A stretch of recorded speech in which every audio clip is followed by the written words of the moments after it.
Hey folks, it's opening week of gun season in Indiana. Let's grab the fluorescent orange and firearms and hit the woods in this episode of Roll Hot Outdoors.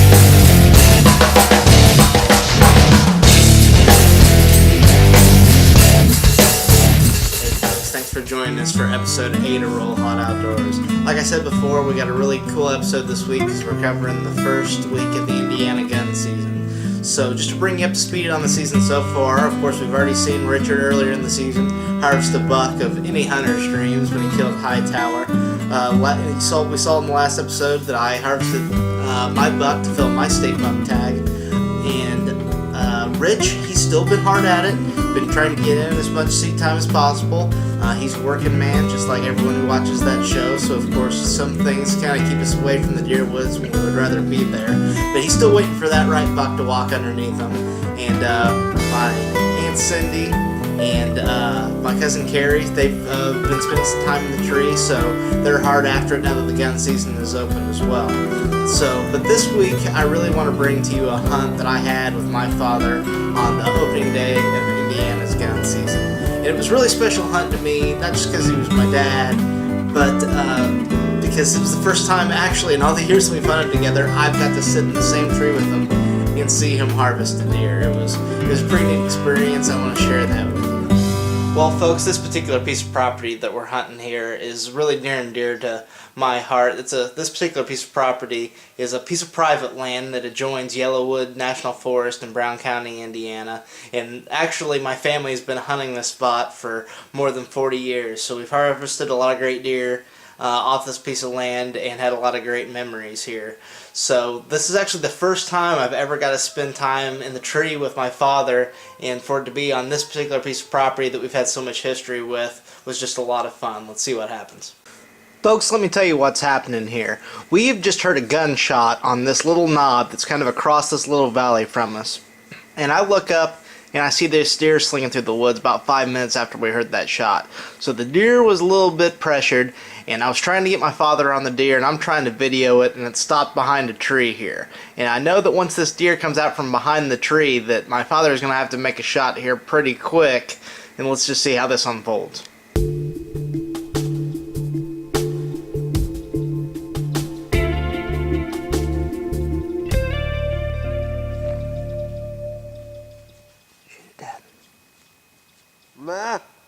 Go.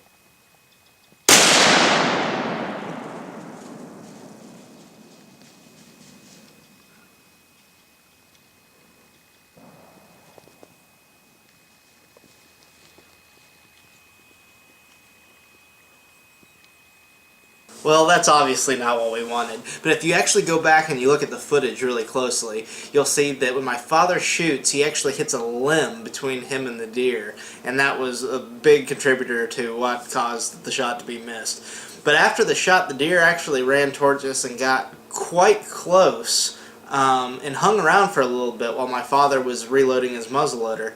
And by the time he got the muzzleloader reloaded and got turned around, unfortunately the deer then ran off. So we were kind of sitting there and talking about it and feeling a little bit low when we looked up and we saw this coming.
Great shot, my man. That was awesome.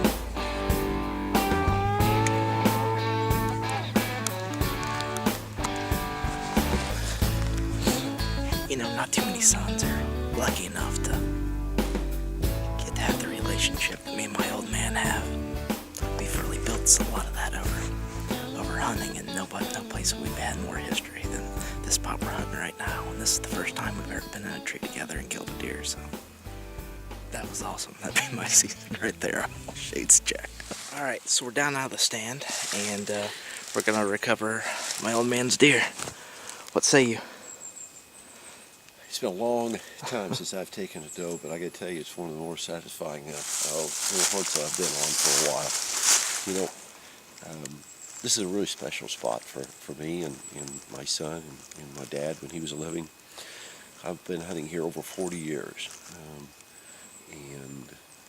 This little spot here in Yellowwood, we were fortunate enough to be befriended by Ralph and Jerry, and they always made their cabin accessible to us, and we could walk off of their land onto the Yellowwood property. And we don't hunt a large swath of land, but the section that we hunt over the years has been very, very productive. We've harvested a lot of animals out here and had some really, really cool times. So being able to be back here again on any year is great. Being able to be here and with my son, have an opportunity to have a nice harvest on opening day is just so very cool. Absolutely awesome, man. Thank you. Let's go get your deer.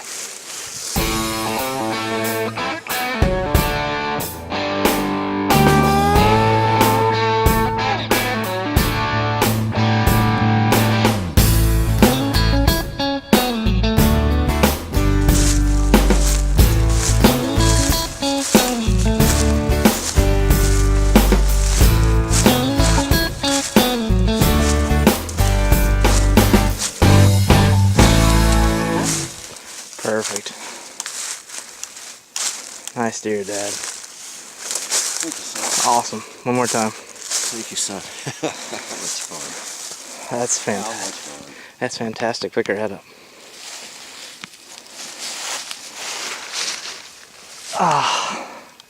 So tell me about this morning. Well, it was a terrific morning. It was started out a little shaky because had a little misty coming down. Maybe the rain was going to maybe move in early. But the weather was terrific. We're only in the low 40s and mid to low 40s probably. But a little overcast, but a lot of shooting this morning. I haven't heard that much shooting in a long time on a blue day down in this area. Usually it's much more paced out, not near sporadic, but in this particular circumstance, deer we really think has probably been run by a buck, because we heard another hunter shoot. You know, we're kind of guessing that maybe the buck was running the doe.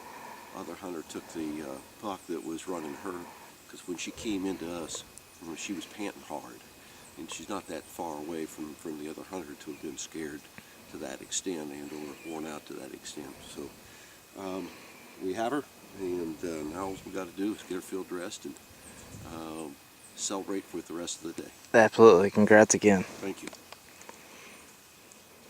Well, folks, redemption sure is sweet, isn't it? That just goes to show that perseverance can pay off in the deer woods. But you know, when that deer was coming in, I was so shook up. I was trying to make sure that, you know, all the camera work was good, but both for you guys and for my father. And when he was able to stop that deer in the wide open, both for him and for me, and he was able to execute that shot like he did on film, that was just beyond awesome. So congratulations, Dad, on a great harvest and an absolutely fantastic shot. But you know, before I let you guys go real quick, I just wanted to take just a second and talk about RHO's motto, making every kill a trophy, and kind of what that means to me. You know, often when Rich and Richard and I get together, we talk about what a trophy is to us, we kind of challenge each other with that question. Well, for me on this hunt, the trophy in the hunt was just being in the woods, being with my dad on a piece of property we've had so much history with. The deer was an absolutely fantastic, you know, add-on to that hunt, kind of the cherry on the top of the sundae. But you know what? Just being there with my old man was absolutely awesome. I wouldn't have cared If my father had a shot a 160-inch deer versus the doe that he ended up shooting, it all would have been the same. I would have been thrilled either way. And you know what? I gotta challenge you guys. You guys gotta get your family out in the woods. It's an absolutely awesome experience. I enjoy being out in the woods just on my own as much as the next guy. But being able to get out there and share it with people that you love, that really makes all the difference, you know? You could shoot yourself a big old mossy horn buck and hang it up on the wall, but you know what? Them antlers, they're just gonna be collecting dust. Those memories that you make with your family in the outdoors, those will never get old. So I challenge you to get out there with your family. Next time you go hunting, bring someone you love with you. And remember when you do, to always be rolling hot.